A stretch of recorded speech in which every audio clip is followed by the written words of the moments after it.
I'm Cass. And I'm Kin. And you'll never find another podcast like me. Hey guys, welcome to another episode of Who is Taylor Swift Anyways, the podcast. We are so excited knowing that what came out on Friday. Yes. And I hope you all enjoyed our release special and enjoyed us talking about our theories. Yes, we were hoping to do more of those as the albums come out in the future and as we go on as a podcast.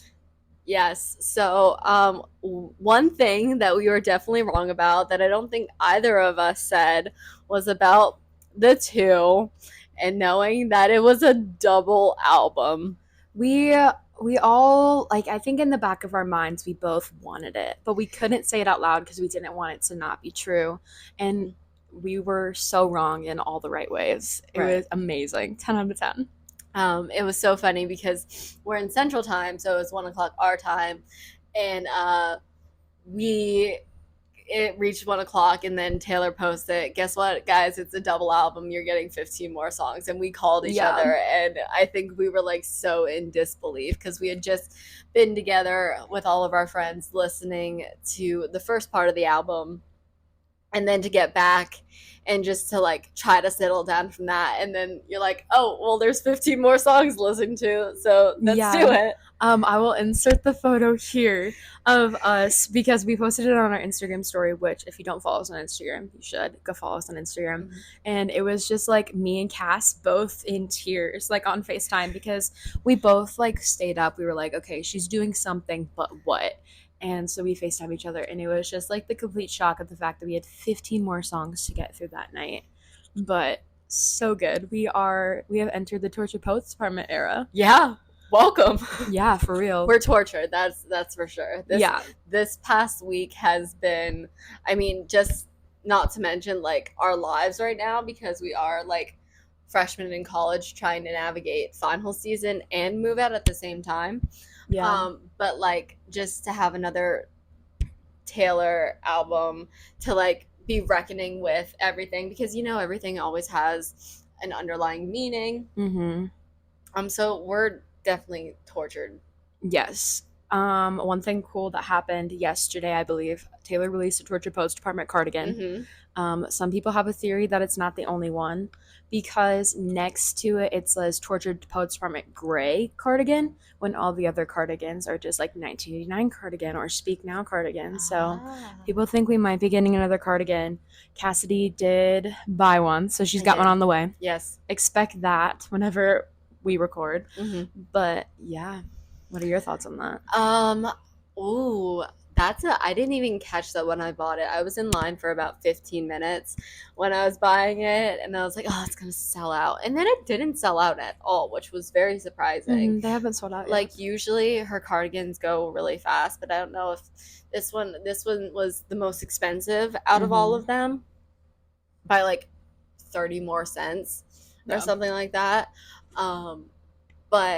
And I could see why, because it didn't have any detailing. It just had the Tortured Poets Department down where Taylor Swift usually is. But people have also theorized that that's because all the vinyls come with patches, as well as the like exclusive CDs. Yep. And so people are like, I wonder if she's doing this because you can put on all your own patches, which would be really cool, because we did see that with the other jacket that she released, that it comes with patches for you to put that on there. So I wonder if that's where she's going with that, like you collect your patches whenever you collect your vinyl or your CD. I could totally see her doing that, because that's just such a smart marketing tactic, honestly, because if people want to like decorate their cardigan, then they're gonna have to buy more from her and buy the CDs, consume the CDs and the vinyls, what all just contributes to her numbers of copies sold. So, yeah, I mean, capitalist queen.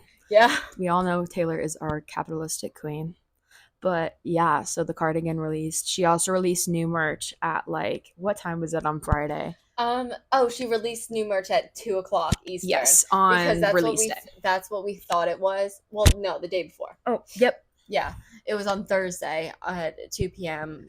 Eastern time, so 1 o'clock our time, she released merch. She dropped merch, and honestly, I was kind of disappointed with that. Yeah. But we've kind of learned that Taylor's never gonna have the best merch ever. I really did like the Tortured Poets Department dad hat, and I was gonna get it, and then it sold out.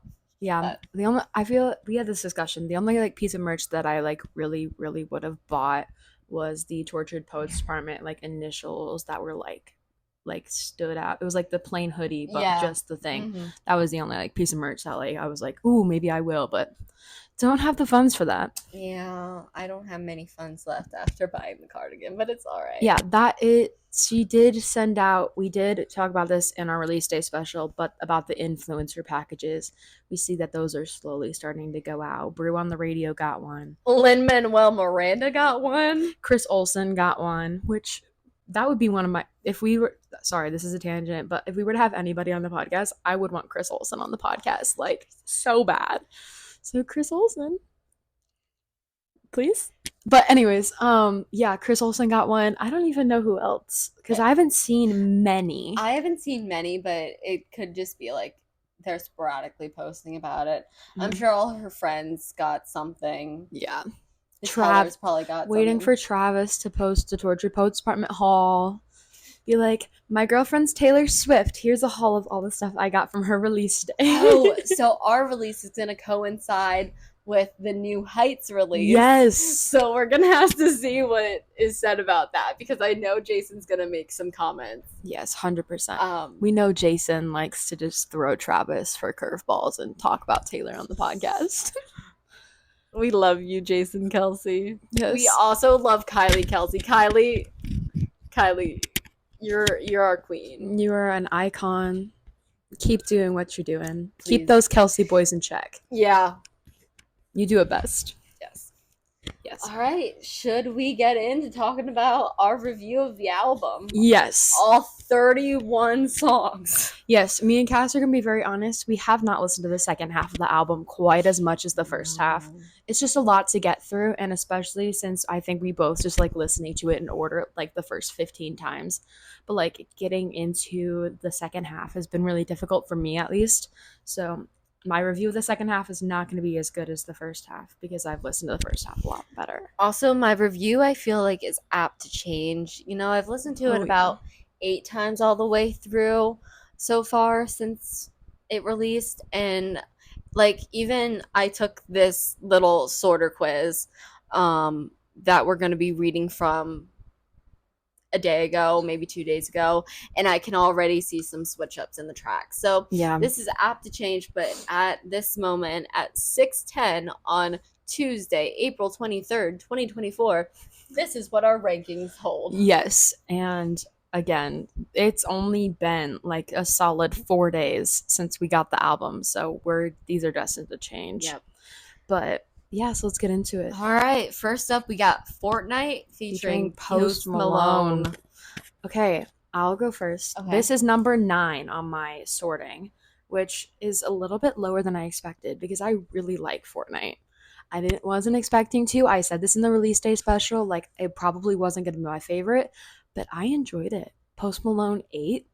I think I feel we could have a little bit more Post Malone, but it's not the Lana Del Rey situation where it's you don't know he's in there, or you don't know she's in there, but yeah, I was trying to say that. Anyways, I think that Post Malone did a really good job. Taylor and him. Love the music video. We also got a music video this weekend. Yeah. I thought the music video was really well, and there's a lot of Easter eggs to other albums that we can see, but we'll talk about that later. Mm-hmm. But yeah, that's mine. All right. So for Fortnite, I know, don't crucify me for this, but it's 21.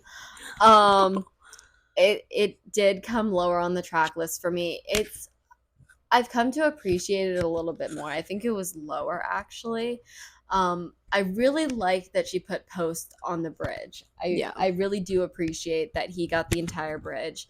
Also, I like the music video. I like how she put put some actors from the Dead Poet Society in Yes, it. that was a good Easter egg. That was really cool knowing. I mean, she like listens to us when she announced what it was, and we were all calling it the Dead Poet Society for a couple weeks there. She was like, I know what I have to do. And she did it. And all the Dead Poet Society edits that I've been seeing to the Torture Poets Department has also been really funny. Yeah. Remind me once we get to Robin that I have something else to say about Dead Poet Society. Okay. I know what you mean. All right. Next up, we got the title track. And the title track actually, for my ranking, falls at number 2. I've really been vibing with the title track recently. Like, it's been stuck in my head. Like, since it came out, the first morning when I woke up and it came out, obviously it's the second track, so it like came up when I was like getting ready in the morning, and I was just like vibing in the bathroom getting ready. It's such a vibey song. I like the rhyming scheme in it with apartment and department. It just clicks in my brain, and it satisfies that like kind of itch in my brain. Yeah. Don't hate me. Torture Poets Department is actually number 20 on my list. Okay. I mean, I don't hate it, but there are just stuff, I don't know. It's just not my favorite personally. Again, I haven't listened to it that much just because I've been like repeating my number 1 song like every single day since the album came out. But yeah, so it's just not very high up on my list. Don't have a lot of thoughts about it. But yeah. Okay. Number 3 is My Boy Only Breaks His Favorite Toys. Okay, there are a lot of people that have a lot of things to say about this song. The song is 15 on my list, which surprises me, but I like it. I think I don't know. I can't, what song am I thinking of? It just gives me like angry Taylor, like, oh, I don't know. I just love it so much. I just think it's a really good song. Like, My Boy Only Breaks His Favorite Toys. Like, that chorus, like, was one of the first choruses where I was like, my boys only breaks his favorite toys. Like, that was the one, like, thing that I went back to, and I was like, oh, like, this is banger. But I don't know. I'm glad you love it because I don't. My Boy Only Breaks His Favorite Toys is my very last song on my ranking. It has been since it came out. There's something about it that I didn't click with me. Like, I listened to it the first time and I was like, I don't, like, I think it was because I was expecting a lot from it, and maybe I was expecting like a sadder song and then to get like kind of this like vibey like My Boy Only Breaks His, like a pop legend song. Yeah, so like maybe it's just like dissatisfaction with that. Yeah, that's a real thing. Yeah. Okay, track number 4. Track number 4 is Down Bad, and I have a story to tell about when I first listened to this. Do it. Because it was approximately, so it came out 11 for us. It was approximately probably like 11:15, and then I heard Crying at the Gym, and I was done for. Kinley can attest to this. Yeah. I fell on my one friend's lap and proceeded to sob in her lap for the entirety of that song. Yes, she did. Run, and I was not doing well over in the corner. Down Bad wrecked me, and that's why it falls at number 5 for me. It's in the top 5. Okay. That's good. Down Bad for me is right above My Boy Only Breaks His Favorite Toys at number 14. Again, like, it was a really good song. I just enjoyed it. But there are other songs on the album that I think are better, 100%. But yeah, track number 5. So Long London. Oh, the thoughts I have about this song. It's right above Down Bad. It's number 13, Taylor's Lucky Number. I thought it was really good. Hot take, I don't think it lives up to track 5 expectations. Like, I would agree. It's not a Dear John. It's not a Tolerate It. It's like, it just doesn't stick out to me in like the track 5s. But it was a good song. Like, the intro really got me. It was like, so like all that stuff, like that was really good. I think it was really good written song, really well written song, but it wasn't track 5. Like, that just wasn't it for me. Love the song. I would agree, and that's why it falls lower on my listing. It falls at 22. Mm. Really like the intro, and I was like, okay, here we go. I really like her like dual meaning and how she utilizes so long London, and it's like for so long London, and then it's like the goodbye of so long. Yeah. But like you were saying, doesn't live up to other track fives. I understand why she did put that as a track five, but I don't know. It's kind of like a little disappointed. Yeah, one thing that I like said this while we were in the room listening to it, like after the bridge, it's like where were all the clues? Like there was like this big moment where I was like waiting for it to just like get huge, and it just didn't. I mean, none of the songs really did that, but I was just like waiting for it in that song specifically because we can see that in like a lot of her other track fives. But yeah, Number six, you want to say it? but Daddy, I love him. This is my number one. This is my favorite song off the album. This song has been stuck in my head for the last 6 days. Like before the album even came out. But like, I kid you not, I walked out of Cassidy's I walked out of her dorm room. This song was blaring in my headphones. It was the song that I could just see myself strutting down to class to. I did exactly that. I love this song. Screaming, but daddy, I love him and I'm having his baby. No, I'm not, but you should see your faces. That gagged all of us. All of us. We were like, what? She's pregnant? No, but you should see your faces. Taylor had the opportunity to do the funniest thing ever, and she took it. She took her opportunity. She fucking ran a marathon with it. Yeah, she went with it. I will say that, for me, Down Bad's number. You mean not Daddy I Love Him? The Daddy I Love Him. Yeah, it's below Down Bad. It's at number 6. I also love it. That's not too low. That's not too low. Okay. And I saw some theories about it, and I thought it was really cool how it was like talking about just like the scrutiny that she gets with her relationships. Yeah. And how like I don't know. I forget what the whole point of it was, but I know that was the main point. Mm-hmm. One of the funny things that I said this while we were in the room listening to it, and I've seen edit after edit of it. It's like, but daddy, I love him. I'm having his baby. All I can think of is when Finn Hudson from Glee, if you haven't seen Glee, you should see it. Finn Hudson stands up in front of Quinn Fabray's parents and like, she's having my baby. And Quinn's like, it's not your kid, it's Puckerman's. I said that in the room and everybody was like, oh my gosh, like, ha ha ha. Yeah. It's all fun and jokes, but now it's trending on TikTok. Mm-hmm. Like, the fact that was the first thing that my brain went to was crazy. I've also very much enjoyed the little, Will? Is that what you're gonna say? Well, I've enjoyed those, but I've enjoyed the like mashups between "But Daddy, I Love Him" and Kiwi. Oh, I haven't seen those. They're so good. Oh my gosh, I need you to send those to me, please. They're so good. Oh, and I was like, yes. I'm a big Harry stan. We've said this on the podcast many times. We're big Harry stans, but yeah, But Daddy, I Love Him, not about Harry. I don't think it's about Harry, but that's okay. Because it's still an amazing song. Yeah. Like, so good. Okay. Next song. Number 7 is Fresh Out the Slammer. Love this song. What's your rating? What is it?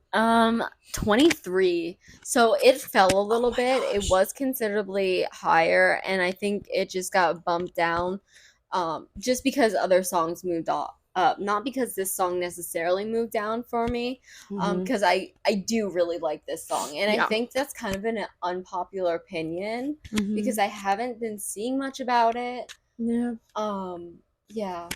What's your ranking? This is Fresh Out the Slammer is number 4. I just really like the vibe of it again. Like, it's a really good vibe. I don't know. I just really, really love it. I just think, like, Fresh Out the Slammer, I'm coming back home to you. I know who my first call will be to. I just think it's really good. And I think it fits really well where on its placement in the album too, which is really important. We know Taylor like focuses and like is heavily appreciated when people recognize like the way that her album is set up and the storytelling that it does. But yeah, that's my ranking for it. That's all I gotta say. Okay. So the next song is Florida featuring Florence and the Machine. This one's number 18 for me. It's not my favorite. Like after the first listen, like it just wasn't something I'd go back to. But it wasn't a bad song. I thought it was funny. I'm just like waiting to see the Disney ad that goes on. And it's just like Florida by Taylor Swift in the background, but I don't know. Yeah, speaking of it not being your favorite, it's definitely not my favorite because this falls at 27 for me. I'm sorry because I know there's a lot of Florida songs out there, and I know some of like our closest friends have Florida as their favorite track. My roommate's favorite track is Florida, but I just, like you said, it's not something that I would see myself going back to, and it's not something that I really, when I go through my listen throughs, it's not something that I necessarily enjoy listening to. I will say I like the parallels because there's 7 beats, like after Florida, after she says Florida, and then the 7 beats are supposed to represent the like Florida State fight song. Oh, yep. And that's an interesting parallel that they had because it like you could like chant out the letters to Florida. Yep, that makes sense. Yeah, so but it's just I don't know. I think we can both agree that it just like wasn't really like a standout song. It was just like there. Yeah. But no hate to it. No, again, no. None of these tracks are like, oh my gosh, like these are god awful and I'm never listening to them again. It's just like something that we would personally not go back to. Yeah, and I think along with that, Florence did an amazing job on it. Like she sounded ethereal as she always does. She sounded incredible. Like her verse was amazing. One of the best parts of that song. She did so good. Okay. Next track is Guilty as Sin. Love this song.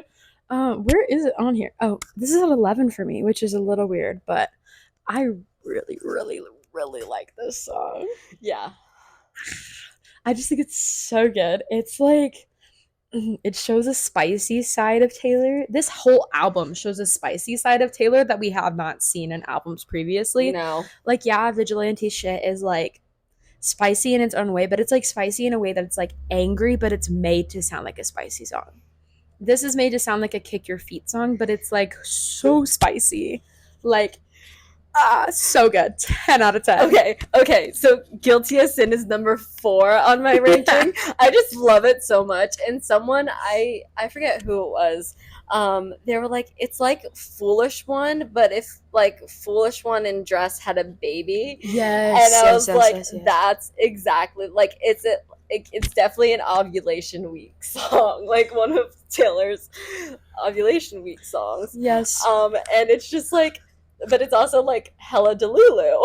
And I'm like listening to this song all of a sudden and I'm like, you're funny, but it's also like so good. Yeah. I think it was just a song where it was like you really didn't get like the meaning behind it the first time. Like we were like reading the lyrics, but I don't think we understood like how much she was talking about until like, we like went back and like listened to it again by ourselves. It's really funny, and I don't think I told anybody this, but the first time I listened to it, I was like, wait, did Taylor and Joe never do it? I was like, maybe she's just like, there's no way in their 6 years they never did it. Yeah. But, I don't know. Either way, this song, so good. So good. Okay. What is the next song is Who's Afraid of Little Old Me. So good. This is my number 10. This is 7 for me. This is number 10 is a is like surprising to me because this song was really good. We've gotten a lot of hate the last couple of days for being Taylor Swift lovers, and I think that this song specifically was made for the hate that we got. Like, who's afraid of little old me? Well, you should be. Yeah. The Swifties, you should be afraid of us. Taylor Swift, you should be afraid of her. I think, and we all like symbolically talked about this, how we need to see her perform this at the Eras tour. Yes. Like, it would be such, either to have her on the piano with it, or have another like illicit affairs, My Tears Ricochet kind of vibe to the performance. I think it would just be so cathartic knowing the themes and motifs of the song. Yeah. But also just hearing it be performed live would be insane. For real. Like, so good. I just think that she needed like one of those songs where it's like, oh, people need to stop underestimating me because you shouldn't. Like, you need to be afraid of me. Okay. So the next song, oh, I Can Fix Him. No, really, I can. I have many thoughts on this. Okay. What's the ranking? It is 20. And okay. If you listen to our release special, you would know that this would, and our subsequent episodes, you would know that this was my claim track. Yes. And it's not bad.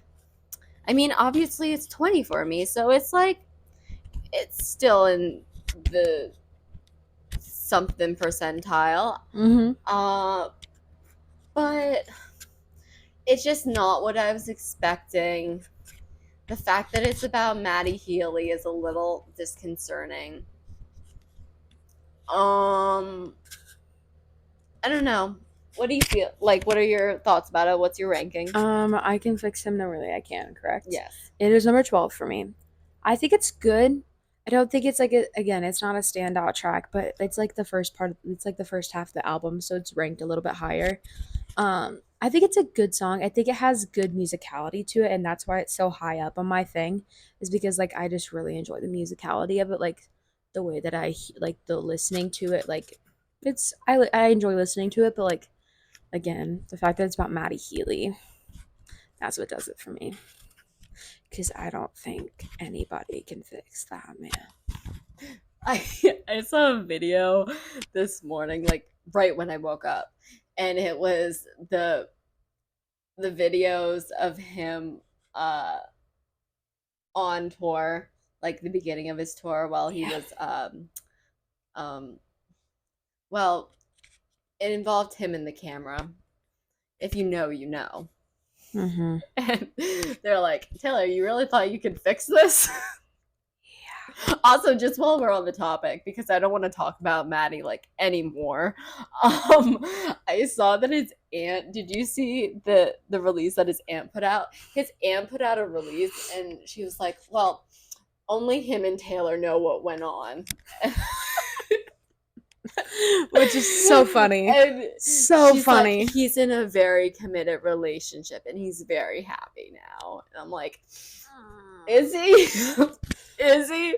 When you fumble the bag that hard, I don't think you can ever be. No, for real. Okay. Real. So real. Okay, enough with Maddie Healy. Next song, LOML. Just a moment of silence. The song is my number 2. So I went through a really tough breakup this year. Well, not this year. We broke up in October. I went through it again in December when I went home for Christmas break. We're going through it. It's fine. We're over it now. We're fine. But this song brought me trauma because the amount... Okay, I'm going to get personal here on this podcast. We talked about marriage. We were together for 6 months. We talked about getting married. We talked about our future together. And... oh my gosh, like this song, the way that it was like he said that he was gonna like love me, and I was just like, he said I was the love of his life, and then it was like, you are the loss of my life at the end. That broke me. But it's not the loss of my life because I know I'm gonna find someone so much better eventually. But that, yeah, this song read my mail, and just she was like, let's just Let's just throw in there just to mess with her. So that was my thoughts on LOML. Go ahead, Cass. Okay, I really enjoyed the little twist with Love of My Life, Lost My Life. It's number, where is it? Oh, it's number 26, which I don't think it should be that low. I don't know why it's that low. It's definitely not that low on like the ranking that I have because I do really like it.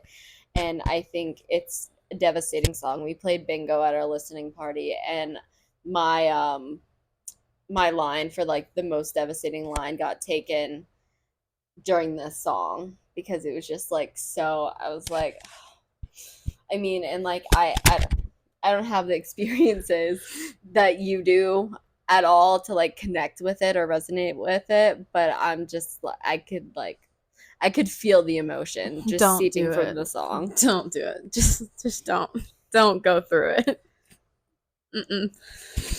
Okay, next track. Okay.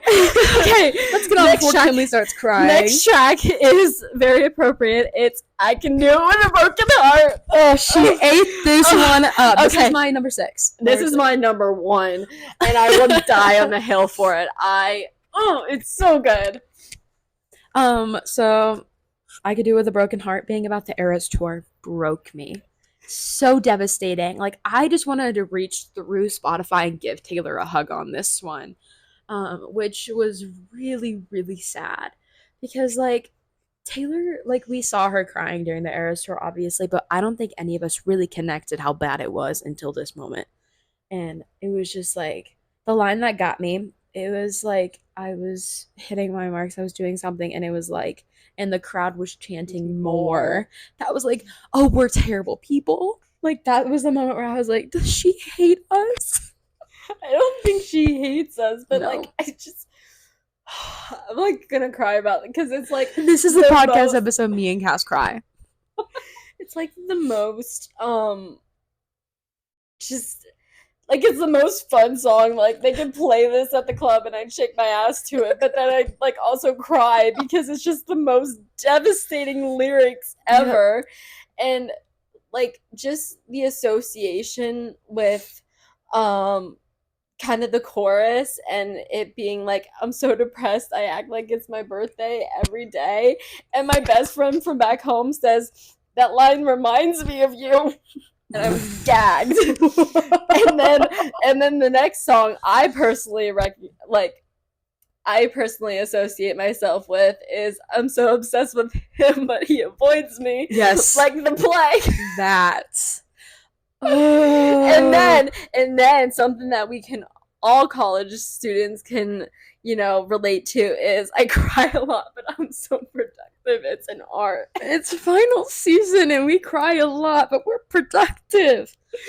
Oh, this song was just made for us to just like dance, go at it, but also be like, we're trying our best. We are living life. It's like, this is me trying in the most upbeat track you can think of. Yes. I had a baby. It's like, this is me trying and Bejeweled had a kid. Like, tolerated and bejeweled. Yes, that's it. That's all we need. Tolerated and Bejeweled had a kid. Now we can retire. No, but also the line that was funny to me was like, try and come from my job. Oh, like the little like speaking moment that she did in the end. I think Sabrina's wearing off on her because we got like quite a few like little chit chat moments in her songs. We did. But yes, I Can Do It With a Broken Heart is amazing. I Could Do It With a Broken Heart stands. Die on the Hill. Okay, next song is where is it?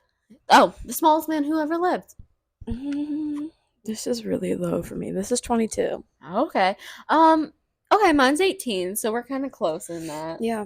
I don't know. It just like, again, wasn't a standout track for me. I thought it was going to be about Joe, but it was another Maddie Healy track.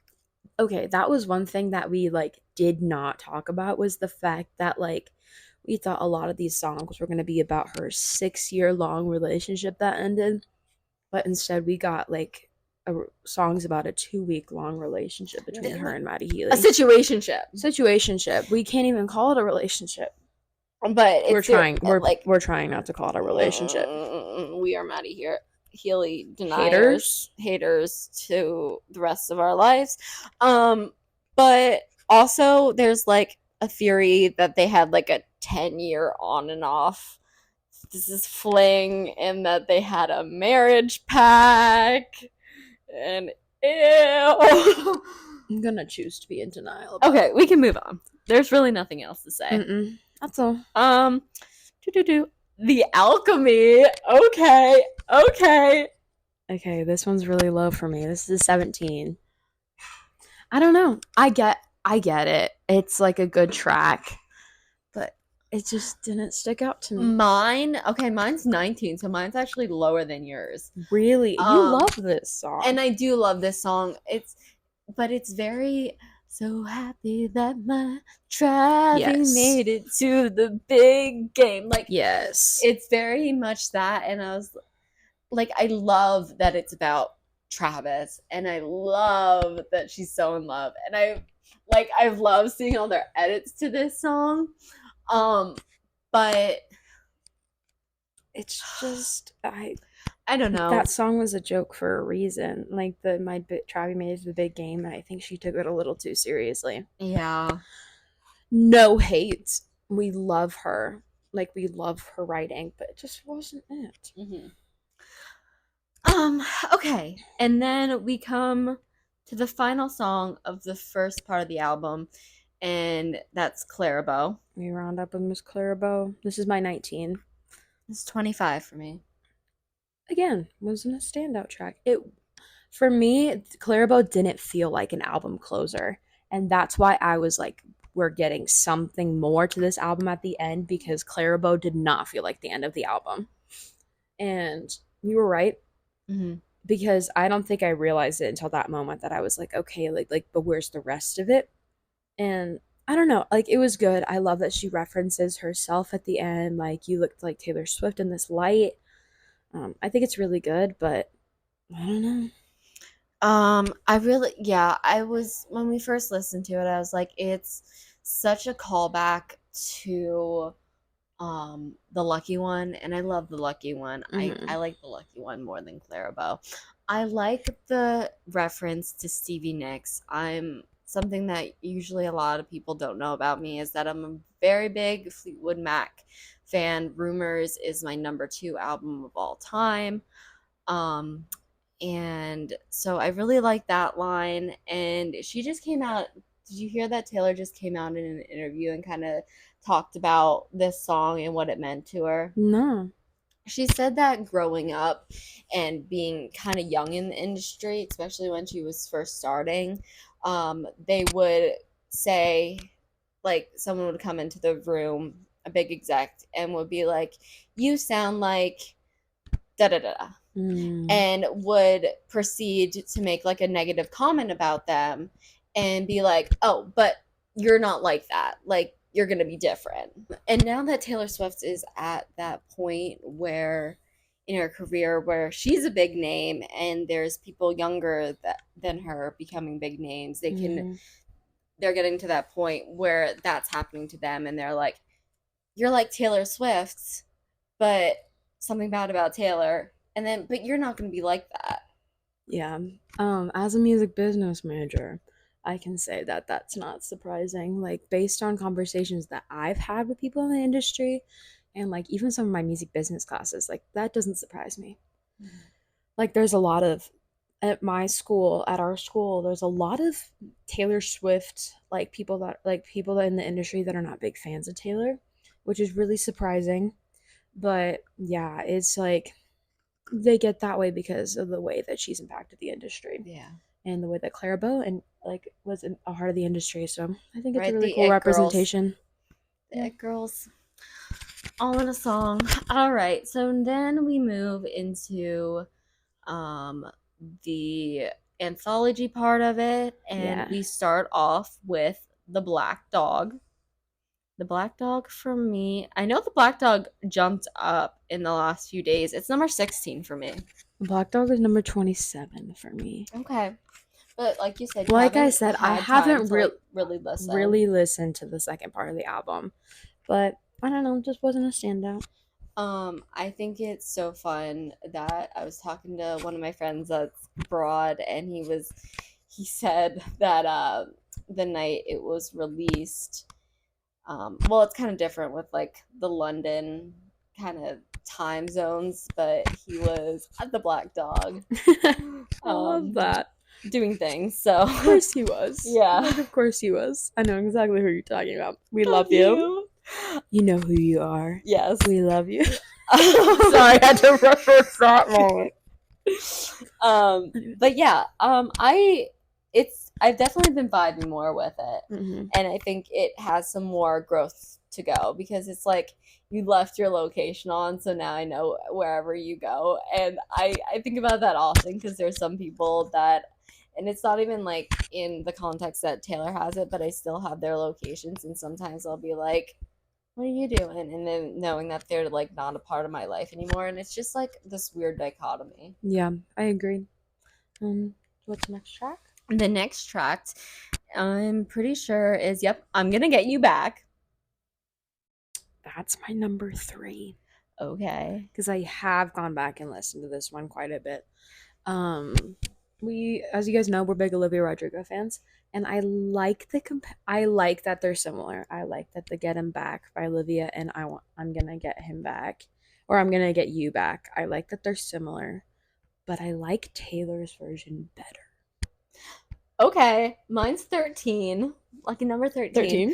And I also really like it. I haven't, like, on that note, I haven't really liked how people are comparing them because yet again, they're pitting them against each other when there doesn't need to be an argument there. And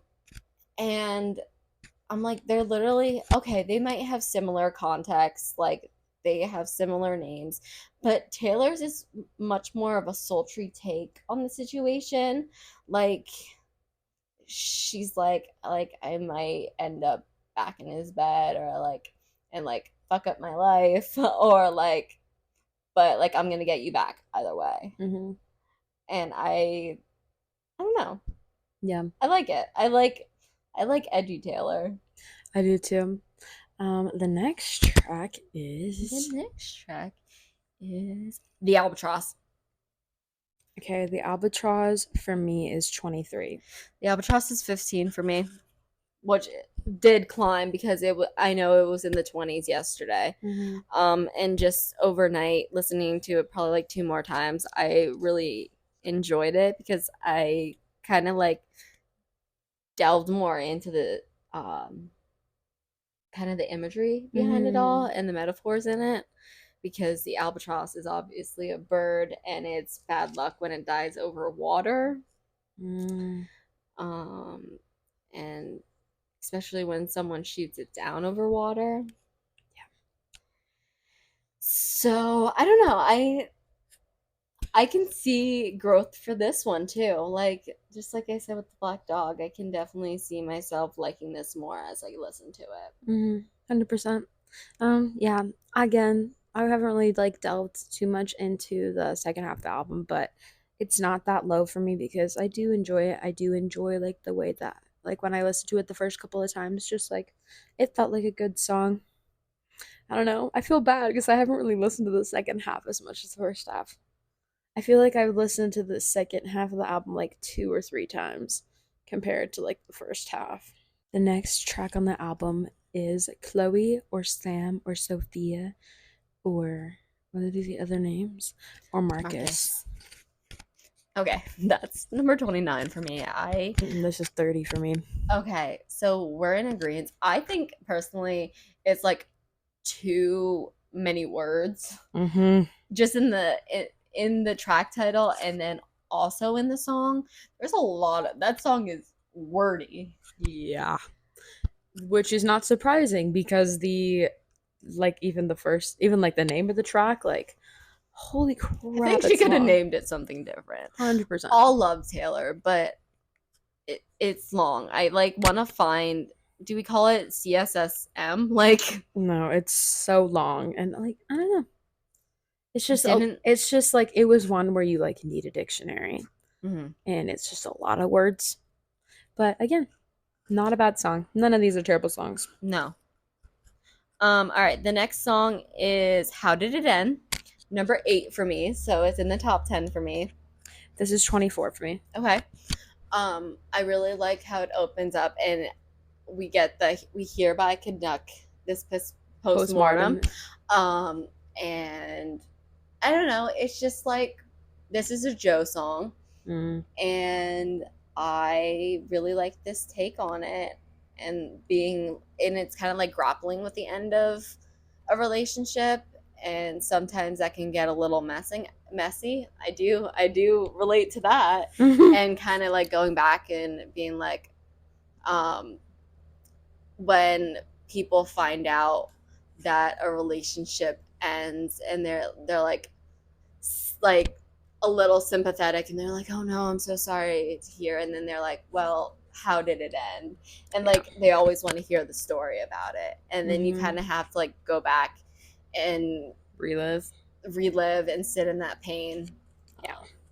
Which sucks. It's something that like any girlies, any person that's ever been in a relationship can relate to. And we know that Taylor knows how to write those relatable breakup songs. Yes, she did. So the next one is So High School. This is number 7 for me.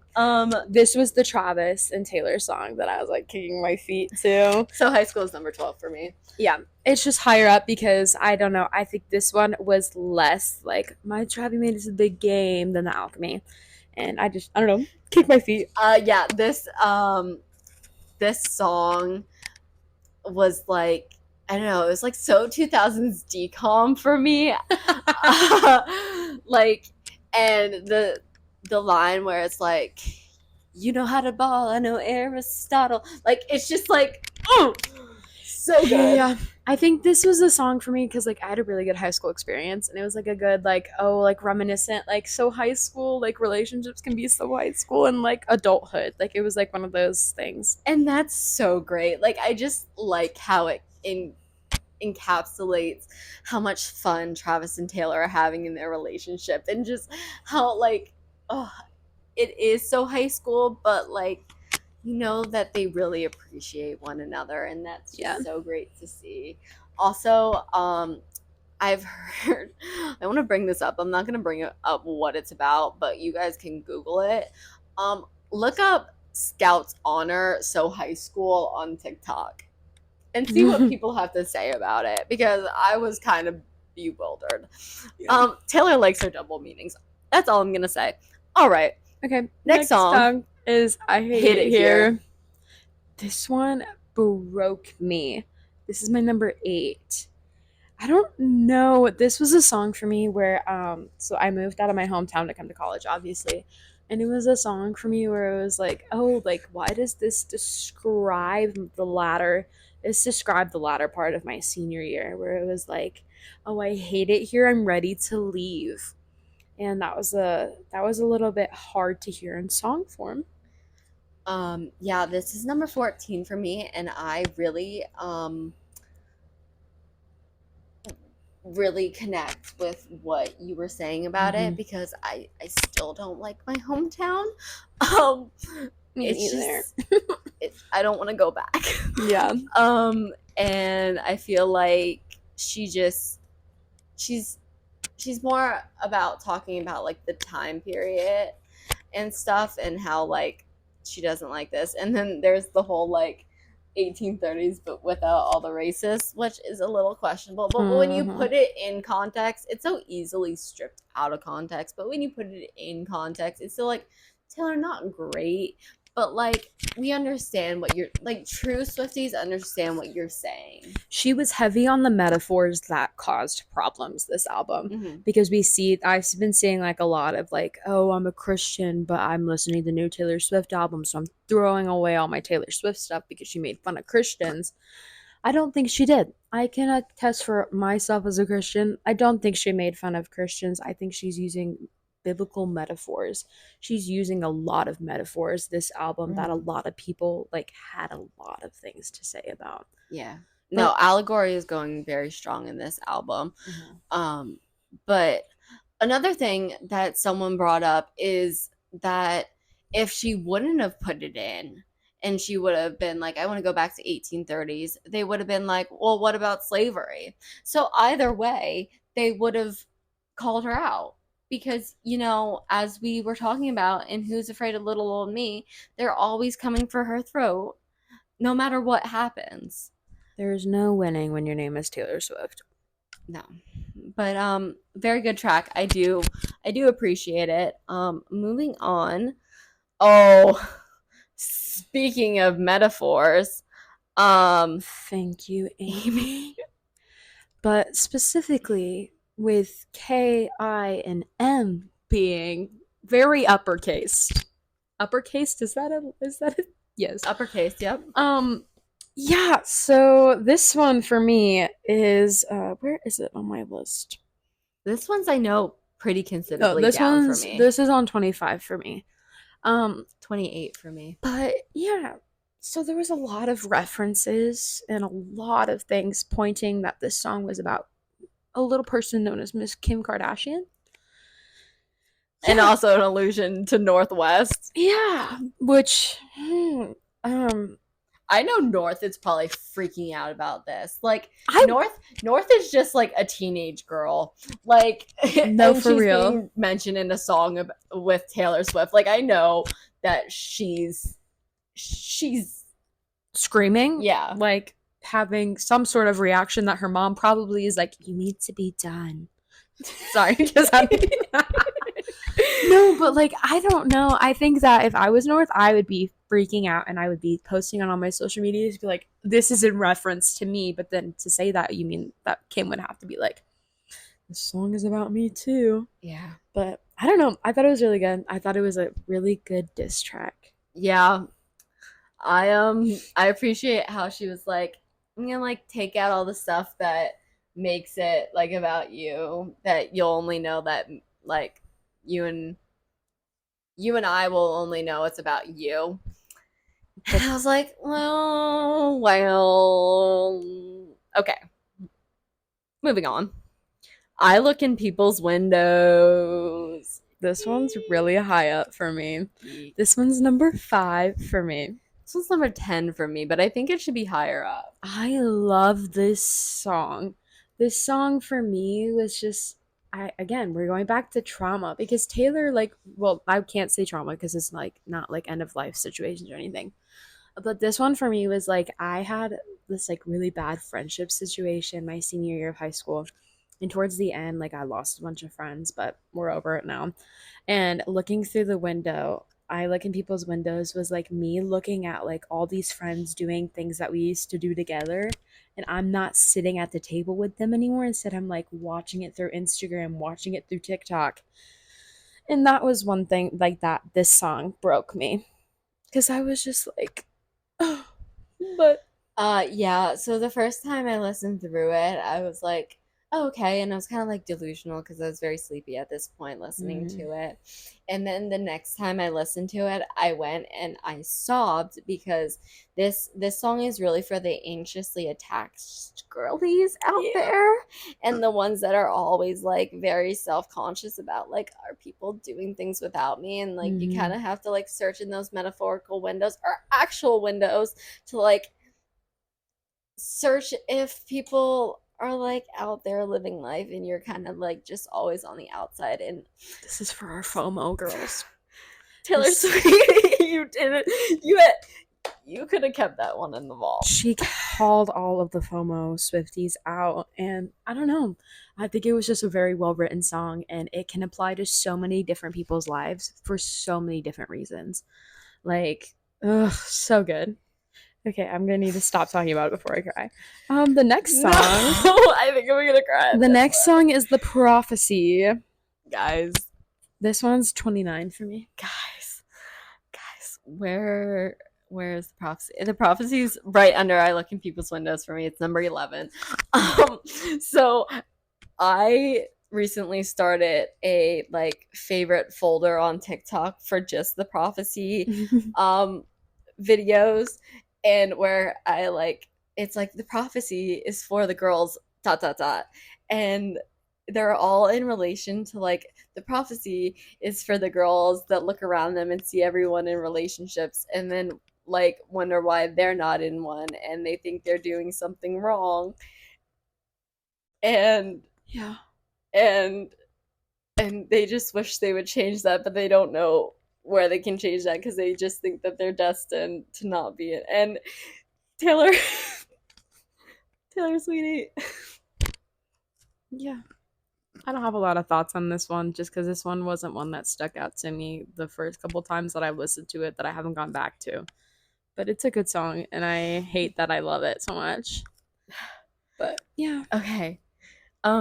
Cassandra falls at 30 for me.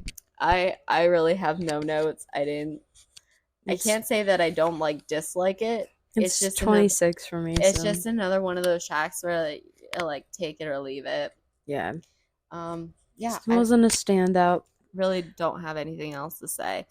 And then Peter. Oh. This is 31 for me. This is 9 for me. I'm going to get a lot of hate for it. It's 31 for me because, again, it's not a standout track for the second half of the album that, like, I'm coming back to repeatedly. Like, I have. Okay, this track was made for the Tay Maisie girls out there. All the Maisie Peter stands. Obviously, with her standout track, Wendy. From the Good Witch album, and I heard this song. But I also want to call back to something that I saw that I didn't like immediately make the connection, and I don't think I would have if I didn't see this from someone. All the way back to Folklore, going back to Cardigan, Peter losing Wendy. Yes. And we also get that line with about you were 25, and like coming back, and this is where the 10-year rumors between Maddie and Taylor started poking through. And people were, I remember this theory. It was like the reason that it's referenced in Cardigan is because Peter losing Wendy was because Taylor ditched Maddie earlier because he was not matured enough, and Peter is like known as the like child, like you can't grow up. And so, like, Maddie didn't have the maturity to handle Taylor. And then here we are with Peter on the Torture Boats Department track list. Okay. Yeah.